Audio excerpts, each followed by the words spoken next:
पुढची बातमी पाहूया। मुंबईतील ब्रिटिशकालीन सायन रोड ओव्हरब्रिज येत्या 29 फेब्रुवारीला वाहतुकीसाठी बंद करून पाडला जाईल। तसंच हा ब्रिज बंद केल्यामुळे पर्यायी व्यवस्था नाहीये।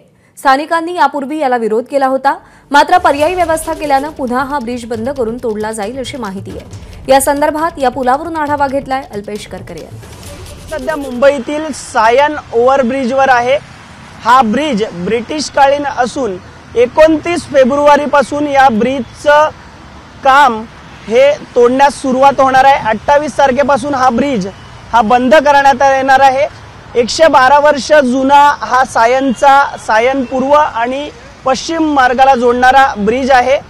यापूर्वी देखील हा ब्रिज बंद करावा अशी महानगरपालिकेने सांगितलं होतं आणि बंद देखील करण्यात आला होता, मात्र स्थानिकांनी आणि लोकप्रतिनिधींनी याला विरोध केला होता। त्यामुळे हा काही काळ ब्रिज अजूनही सुरू आहे, मात्र हा ब्रिज धोकादायक आहे, त्याची अवस्था चांगली नाही, त्यामुळे कधीही दुर्घटना घडू शकते। त्यामुळे महानगरपालिकेने आता स्थानिक आणि लोकप्रतिनिधी आहेत त्यांना हा ब्रिज तोडल्यानंतर पर्यायी व्यवस्था करून दिलेली आहे असं महानगरपालिकेच्या अधिकाऱ्यांच्या वतीने सांगण्यात आलेलं आहे। त्यामुळे आता 28 फेब्रुवारी पासून हा ब्रिज बंद करण्यात येणार आहे आणि 29 फेब्रुवारीला हा ब्रिज तोडला जाईल।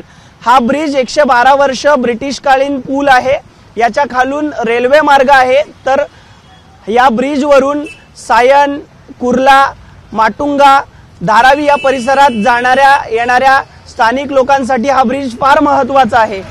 विद्यार्थी देखील या ठिकाणून प्रवास करतात, त्या विद्यार्थ्यांसाठी देखील हा ब्रिज तोडल्यानंतर पर्यायी व्यवस्था करून देण्यात आलेली आहे आणि अखेर 28 तारखेपासून हा ब्रिज बंद करून 29 फेब्रुवारीला हा ब्रिज तोडण्यात येणार आहे। त्यामुळे आता स्थानिकांनी यापूर्वी जो विरोध केला होता, लोकप्रतिनिधींनी विरोध केला होता, त्यांच्या जी व्यवस्था आहे ती करून देण्यात आलेली आहे असं महापालिकेच्या वतीने सांगण्यात आलंय।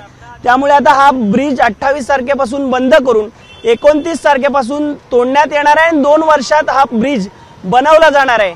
त्यामुळे आता सायन ब्रिज तोडल्यानंतर स्थानिक आणि लोकप्रतिनिधी काय प्रतिक्रिया देतात हे पाहणं आता महत्त्वाचं ठरणार आहे। मात्र हा ब्रिटिशकालीन सायन ओव्हरब्रिज हा 29 फेब्रुवारी पासून तोडला जाणार आहे।